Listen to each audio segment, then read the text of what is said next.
Let's talk about how to get real estate leads for free.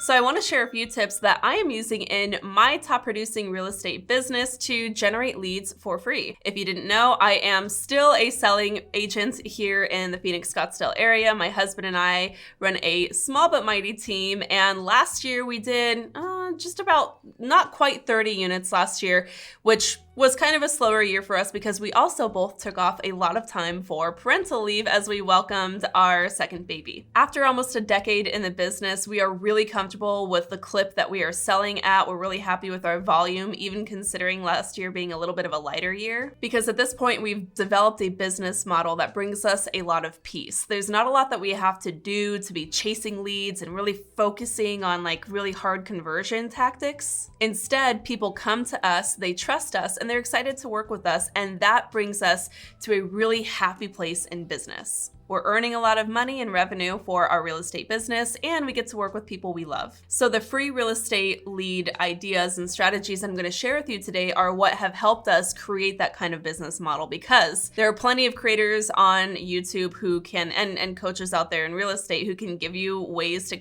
generate leads for free, but they might not really serve your business. They might be really hard to convert, and they might not even be real, right? So what I'm going to share with you here today are tried and true strategies that connect you with real people who are excited to work with you for little to no marketing costs. The first strategy that we're going to talk about today is from your database. Now, you know I talk about database a lot. Database, SOI, sphere of influence, like whatever you want to call that group of people who you want to rely on for repeat business and referrals. That's where we're going to hone in on first. Regardless of whether you're a brand new agent or you've been in the business for 10, 20 years, this is something that you cannot sleep on, because at the end of the day, we want to see about 15 to 20% conversion on a well-seasoned database. Yes, should deliver you about 15 to 20% conversion, meaning for every 100 people that you have in your database, you want to see 15 to 20 deals per year just from that lead source alone. This is why this is one of the very first things that we work on with agents, again, regardless of how new they are or regardless of how many people they know, to help get them started in real estate in the Market Authority Academy when we are working with newer agents. A really good example of this is Poolani. Poolani came to the Market Authority Academy as a new agent last year, and it was really important to her that she managed her business in a way that felt authentic and genuine to her, using the right systems and just not doing any of the salesy, spammy stuff. She was able to close 15 deals from her database and from referrals last year in her first year, while she was also taking care of some very important family commitments on the other side as well. So this just goes to show, even if you're a new agent, especially if you're a seasoned agent, we need to be focusing on the database first. Now, do not get it twisted. I'm not another coach coming at you saying, call your SOI. Like, that's not at all what we're looking to do. But what we do need to do is have a lead generation plan that's going to allow you to be connecting with your database each month. Now, there are about 101,000 different ways to interact with your database that can and should generate referrals and repeat business.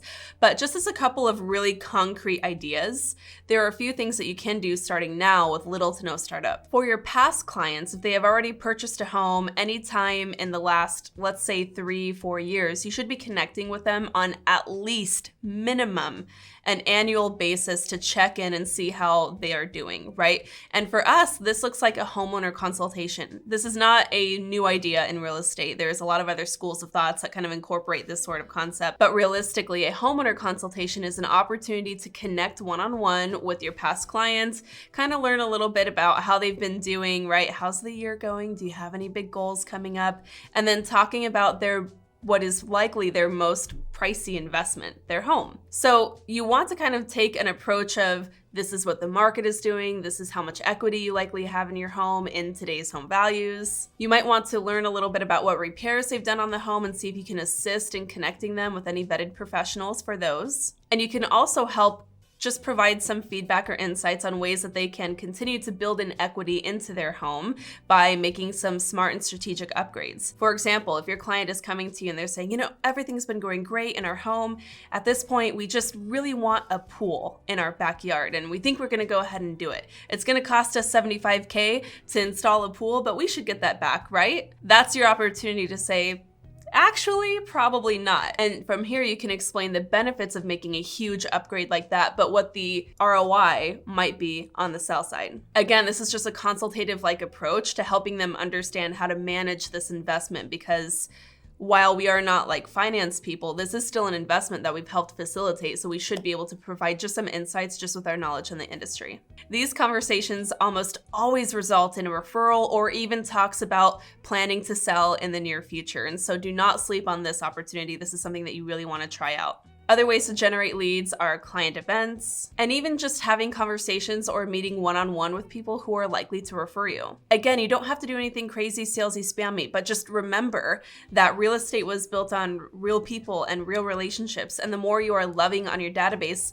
just like Puolani did, the more you will see a return from those efforts. Number 2, social media. So in a few previous videos, I've kind of mentioned a little bit about my attraction-based prospecting strategies and also some mistakes that I am looking to avoid on Instagram going into 2023. So if you have not seen those videos, might be worth checking out. But I'm still very, very heavy on social media for generating leads. So in my business, Instagram alone accounts for a good 200K solid GCI each year. It's a very predictable lead source for us, and it's also how we convert leads from our database and continue to grow our database. Remember, when I'm talking about social media, my strategy is that it needs to be an extension of your database and support the other types of marketing that you're doing. It just happens to be free and be pretty simple to use, and it happens to be a really simple way to connect with more people that you can then convert into database contacts. Specifically on Instagram, I'm,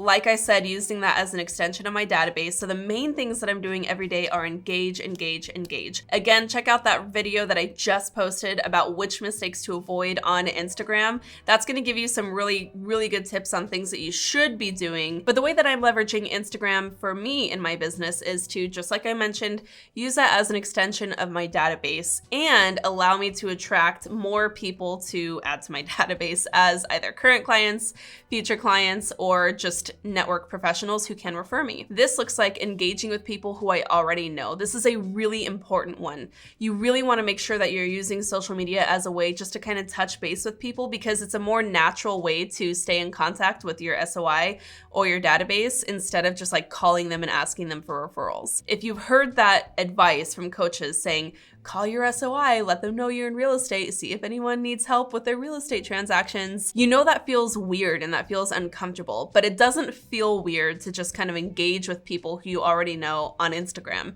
It's a normal thing that most people are already doing. And so I am specifically carving out time every single day to do that, even if I don't have it in me to post on that day. I want to share a really good example on exactly how I did this yesterday, like literally just yesterday when I was doing my engagement, because not only do I talk the talk, I walk the walk. So just as an example of how I will engage, I do strategically engage. You may have heard of the 10 by 10 by 5 method on this channel. If not, check out some of my other Instagram videos. I won't bore you about the details here. But yesterday in doing this 10 10 5, I kept coming across the account of somebody that I've actually worked with in the past. This was a past client who we helped her sell her home so that she could relocate across the country. And that was about 2 years ago. Now, because I've kept in touch with this individual on Instagram just throughout the years, she has actually successfully referred us a couple of transactions over that time period. So whenever I see her, I'm always happy to engage with her, even if it's just to comment on something she's posting or say, hey, what's up? Anyways, I noticed her name popping up under a lot of the similar kinds of content that we both just happen to look at and engage with outside of real estate. These are like funny quote meme accounts, like literally it's just a personal interest type situation. And I kept seeing her name pop up. So while she was not on my list to 10 10 5 engage with, I still reached out to her anyway. And I sent her a message and I said, hey, I keep seeing your name under the likes of posts that I go to like. I'm thinking of you guys and hope that you're well. She responded almost right away and she said, haha, hello friends, and hope all is well in AZ. I responded, it's going well, sunny here as always, what's new with you guys? And we just had a really quick conversation. And in that conversation, she gave me a little bit of an update. She said short term preparing for Super Bowl, which is coming up, awesome. And in the long term, they're prepping for a new niece here locally in the summer. Now that's one, really fun, right? So if we're talking about how to nurture personal relationships, specifically, that's how you do that. And you might be looking at this thinking like, well, how does that result in real estate? Well, she just told me that her sister or brother, one of her siblings, is expecting to grow their family this summer. What happens when people grow their family? A lot of times they might need more space, right? So that is just a clue of one way that I might be able to help. And I might bring that up naturally in the conversation. Oh my gosh, so exciting. Congrats to your family. New babies are the best. We just welcomed our new baby last year.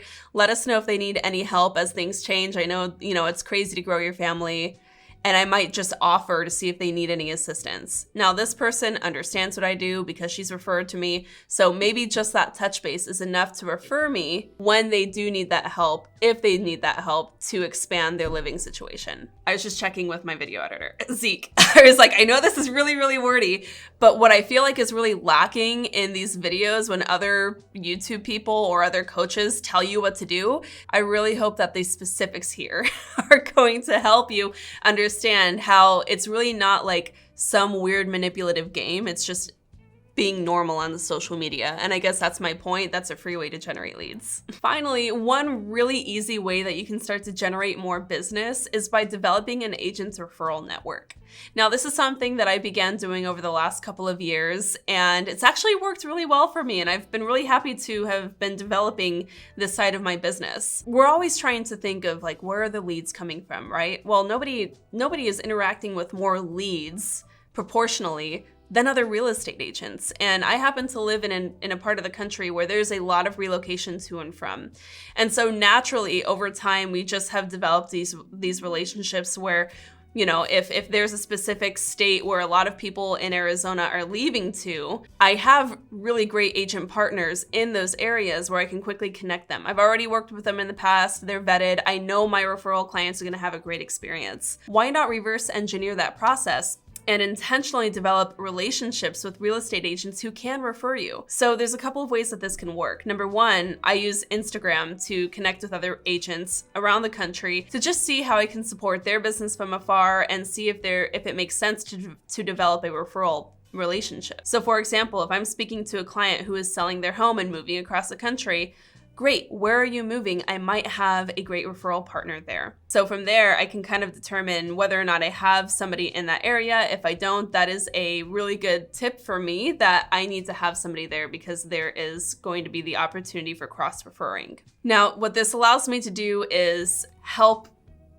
generate revenue when people are buying in other states because I get that referral fee for referring them out. But what it also allows me to do is stay top of mind for agents and coach agents on how to refer me when they have people coming into my state. Now, similarly, you can do this as well if you have a special niche. So for example, if you are working in land sales, or if you do really, really well with that second time moving up, or if you just really crush it with investors, you should be working with other agents in your market area to let them know that you're a great fit for any of their clients that might be outside of their scope. Other examples of this might be if you are bilingual, right? So in my area, I do from time to time get a lot of contacts who are primarily Spanish speaking, and I don't speak Spanish, and I would be really uncomfortable taking on a transaction if I didn't feel that I could communicate in the best way possible, because we know how important communication is in this business.